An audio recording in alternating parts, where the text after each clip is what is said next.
Olá, eu sou Maurício Pinto Marques, psicólogo, PhD em Psicologia do Esporte. Estamos começando o Jogo Mental, um programa que vai unir psicologia, rendimento, ciência, prática, numa conversa gostosa com nossos convidados para conhecer um pouco mais da área e entender como a psicologia dos atletas influencia no nosso dia a dia.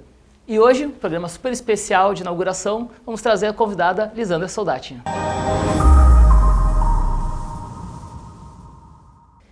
E hoje estamos com uma convidada muito especial, Lisandra Borges Soldati, psicóloga. Vamos bater um papo sobre ciência, sobre psicologia, sobre atividade física, rendimento, respiração e muitas outras coisas a ver com o nosso tema. Lisandra, prazer te ter aqui. O prazer é todo meu, Maurício. Super feliz de poder estar contribuindo um pouquinho aqui. Certamente vai contribuir muito com a nossa audiência, que está começando a conhecer um pouco mais da nossa vida, né? Da psicologia do esporte. Exato. E vamos começar por aí mesmo. Como é que tu chegou na psicologia e foi para a psicologia do esporte? Muito boa essa pergunta. Bom, eu costumo dizer que eu acho que eu nasci psicóloga, né? Porque eu era ouvinte das minhas amigas, eu sempre tive essa ideia de querer ajudar, de ajudar a pensar sobre isso. E aí comecei minha carreira na psicologia clínica e muito feliz com o que vinha fazendo e várias formações, né, na área da psicologia clínica, até um determinado momento, que foi justamente, culminou com o falecimento do meu pai. Eu senti um chamado muito forte para deixar e dar continuidade ao nome dele, ao sobrenome dele, ao que ele vinha fazendo no esporte no Rio Grande do Sul, porque meu pai era educador físico, foi treinador, preparador físico de vários clubes no interior e naquela época sempre poderia ter dado mais ênfase ainda na sua vida profissional nessa área, mas sempre teve que se dividir com as pequenas empresas que ele tinha, trabalho, filho, família e a paixão que era o futebol, né? Tive um irmão também que jogou por muito tempo no Interzinho de Santa Maria e depois largou o futebol para seguir a vida profissional dele. Então eu nasci nesse meio.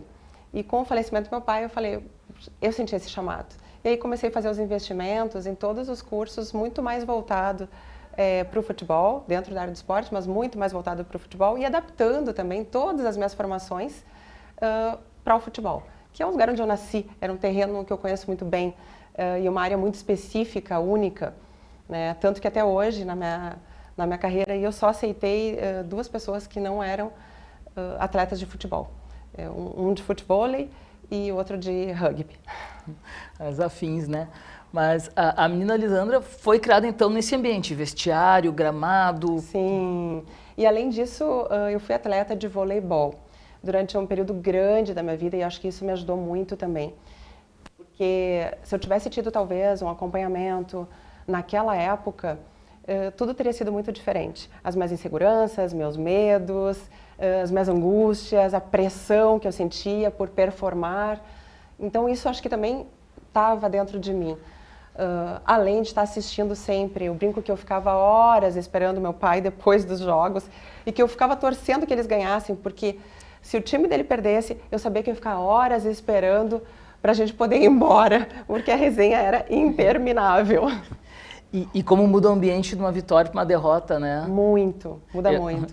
Eu falo às vezes meus atletas, né, que a água fica melhor quando tu ganha, em compensação quando perde, ou quando perde 2, 3 jogos seguidos, o clima pesa, né? E entra naquela espiral negativa, né, e que é tão importante nesse momento a intervenção para que se possa sair disso. E não se deixar contaminar pelo ambiente externo, né, que a gente aí consiga ter mais equanimidade, mais essa tranquilidade frente aos resultados, porque uma das principais coisas que a gente trabalha com os atletas, né, é que ele não é o resultado, ele é muito mais do que o resultado. Então, acho que esse é um ponto importante. Mas já que tu tocou nesse assunto, conta um pouco pra gente por onde é que tu andou no futebol, como clubes, os atletas, se for possível falar alguns, a gente sabe que a maioria a gente não conta, o pessoal não sabe disso, né? A gente não divulga muito, mas eles às vezes nos divulgam, então... E alguns até mandam de presente entrevistas e tal, e autorizam divulgação, mas muitos acabam divulgando, principalmente nos últimos, eu diria, 5 anos, né? Porque antes estava bem mais fechado. Bom, então vamos lá. Já passei por clubes de futebol, né? Clube de base, clube profissional. Passei pelo internacional no futebol feminino, fui a primeira psicóloga do nosso estado no futebol feminino, e isso foi um grande desafio, porque trabalhar com atletas mulheres é muito diferente de trabalhar com os atletas homens, que eu vim trabalhando desde o início da transição da carreira que eu fiz, né? Porque essa transição aconteceu mais ou menos 13 anos atrás. Então, de lá para cá, eu vim atendendo só atletas homens. E o ano passado eu tive essa experiência, então foi um suporte extremamente importante com o futebol feminino do Inter e depois com atletas que atualmente estão pelo mundo, né? Então, eu tenho atletas profissionais aí na China, Arábia, Europa, Estados Unidos e muitos no Brasil. Vamos aproveitar então essa experiência com atletas de alto rendimento. A gente, como psicólogos do esporte, trabalhamos com atletas em várias fases da carreira, né? E eu, por exemplo, atendo hoje atletas de 10 anos, até atletas já em idade de aposentadoria praticamente, pensando numa transição de carreira. Mas agora focando no alto rendimento, nos que estão ativos, nas grandes ligas, o que tu poderia dizer para o nosso público do que é o que o pessoal não vê do outro lado da câmera? Isso é muito importante. Eu acho que o pessoal não vê do outro lado da câmera o ser humano que está ali. Que, assim como eu, assim como vocês, ele está só tentando ser feliz e se equivoca na busca dessa felicidade. E tentar ser feliz, como todos nós. E também acho importante que a gente consiga lembrar que esse atleta é um ser humano que tem mãe, tem pai, tem esposa, filhos, tal qual nós temos. Ou seja, tem seus problemas do dia a dia, tem sua rotina, tem sua vida. Muitas vezes eu acho que quem está lá assistindo o jogo ou torcendo pelo aquele atleta esquece esse bastidor, que na verdade é a vida do atleta. E que o que ele faz como atleta é o seu trabalho. Assim como o meu aqui é psicólogo, o do Mauri é ser psicólogo, e o de vocês, cada um com as suas profissões e sua vida profissional aí. E acho que é uma coisa que se esquece, principalmente o torcedor de futebol no Brasil, que é o nosso esporte nacional, com a passionalidade que o futebol tem, é de que é um jogo e só um time vai ganhar. Às vezes os dois perdem, entre aspas, quando empata, né? Mas que é um jogo e precisa ter um vencedor, e quando tem um vencedor, tem um perdedor. E que daqui a pouco, na próxima rodada, no próximo fim de semana, começa tudo de novo, né? Não, esse é um outro ponto, né? Porque, na verdade, até começa no dia seguinte, no recovery, no dia posterior a esse jogo. E isso é muito interessante, porque a gente precisa prestar bastante atenção. O atleta, ele não é o resultado, mas muitas vezes ele acaba pela cobrança, pela pressão interna que ele sofre, pressão externa, e em especial, né, pressão dos torcedores, do próprio clube, como se sempre tivesse que vencer, vencer, vencer. E sempre estar no seu máximo de performance e numa subida. Nem sempre isso vai acontecer, é um esporte coletivo nesse caso, e dependem de resultados de todo o grupo e de N outros fatores, né? Então, o recovery pós uma perda, ele é muito importante para que o atleta consiga entender que aquele momento já passou, né? E que ele está ali, e que ele não é esse resultado, e que ele é a somatória de tudo que ele vem fazendo ao longo da vida desde o primeiro dia.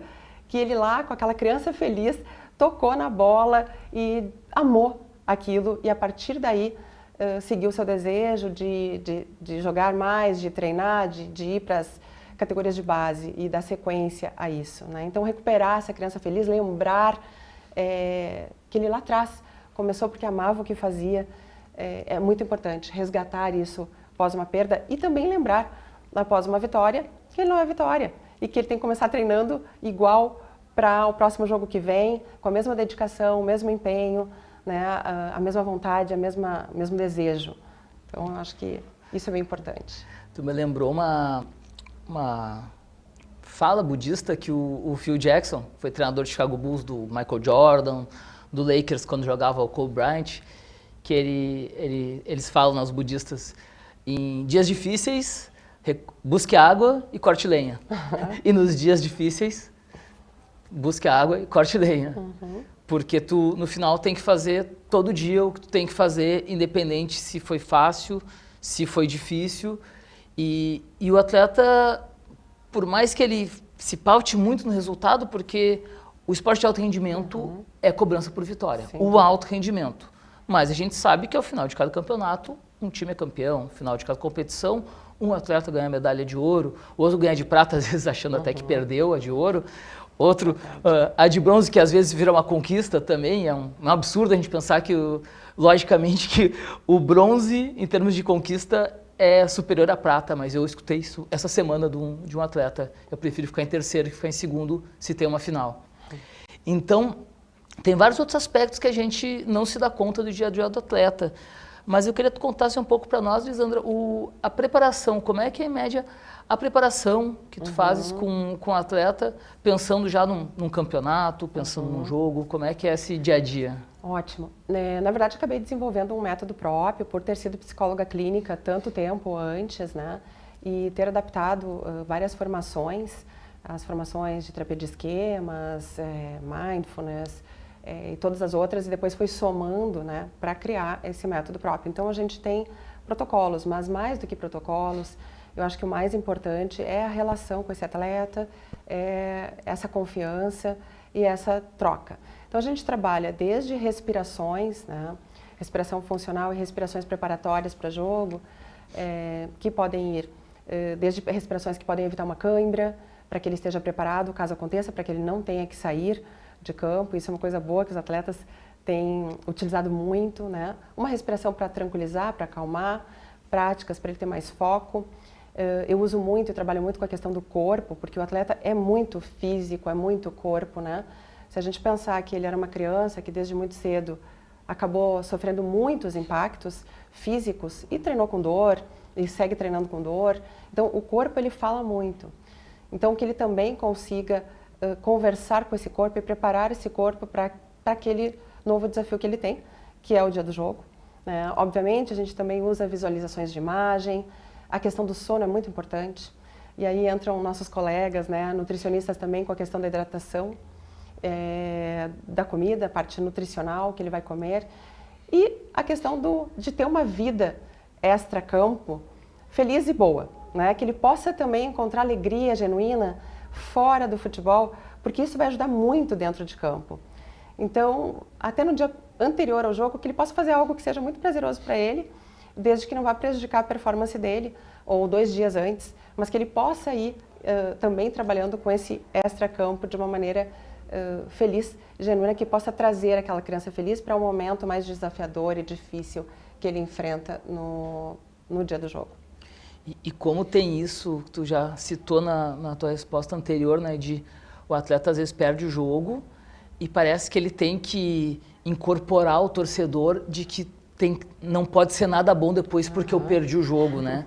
Porque eu não entreguei o resultado. De novo, lembrando que um outro time também estava lutando pelo resultado, também buscou a vitória.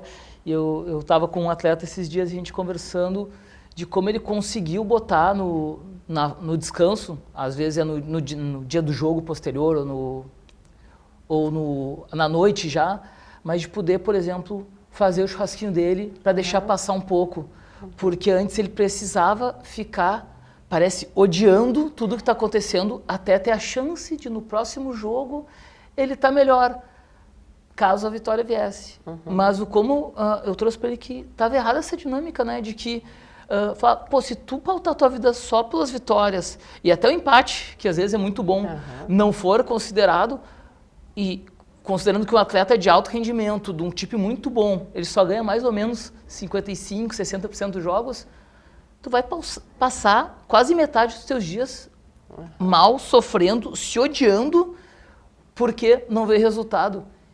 A vida fica muito miserável, né? Com certeza. Então é muito importante, porque esse é o ponto mesmo, Mauri, bem isso. A gente não pode combater a raiva com a raiva, né? A maldade contra a maldade. Eu sempre brinco que eu acho que o alto rendimento, ele é um ato de amor, de muito amor. E ele reside nos detalhes, na sutileza, naquela coisinha que vai gerar satisfação. E que às vezes a gente não precisa ter um grande evento para ser satisfatório, mas ele pode sair ali fora e ficar feliz com aquele dia de sol que ele conseguiu pegar, apreciar isso. Ele pode olhar para o filho, receber um beijo, um carinho e ter um momento de alegria genuína naquele momento, entendendo que ele é muito mais do que aquele atleta que está ali performando, mas que ele é um ser humano, com todas as dimensões que existem nesse ser humano. Então, recuperar essa parte da humanidade mais do que só da performance, porque aquilo ali é o trabalho dele e ele vai dar o melhor dele. Né? Isso já está.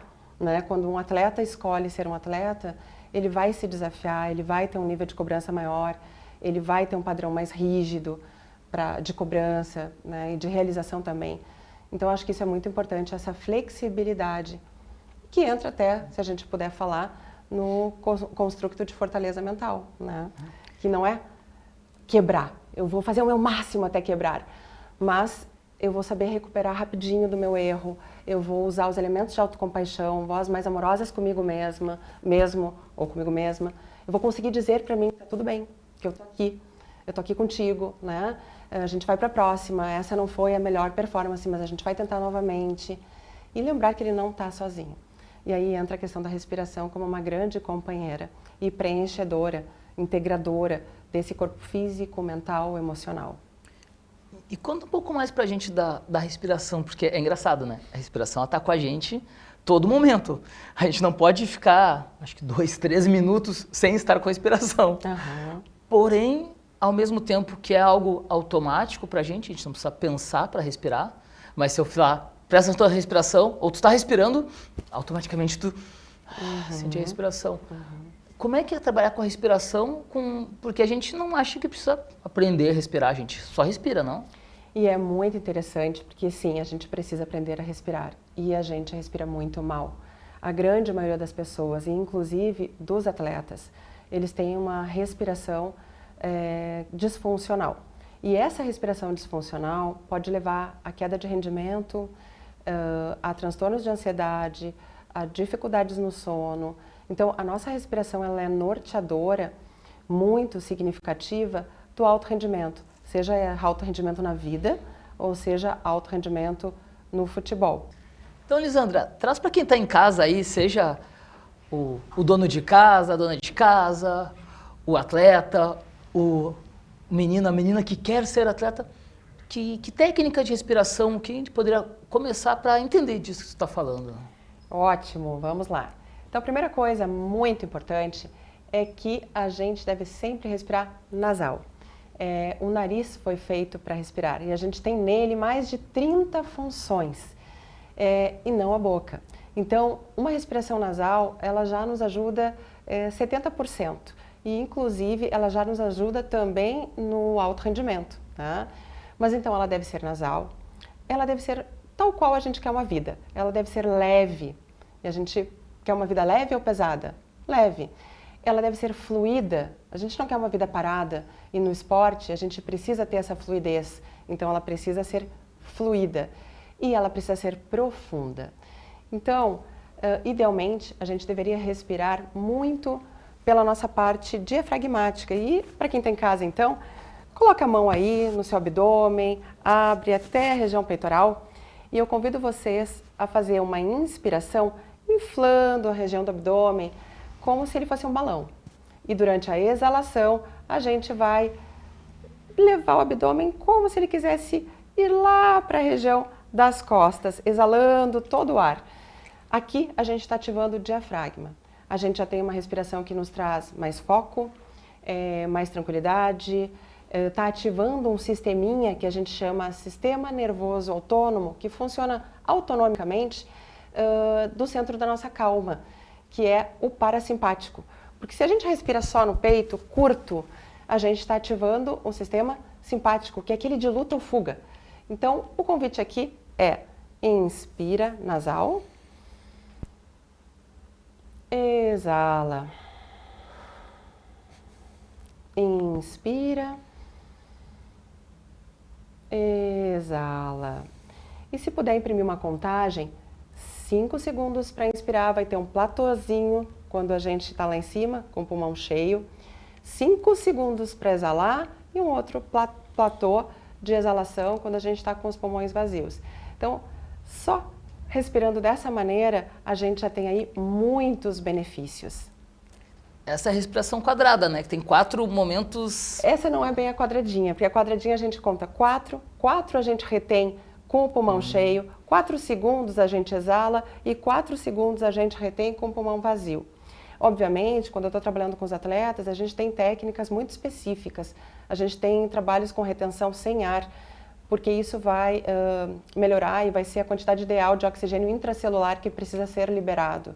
E que quando a gente faz uma respiração, por exemplo, bucal, a gente está exalando muito mais dióxido de carbono e a gente não vai ter a quantidade necessária dentro da célula para liberar o oxigênio.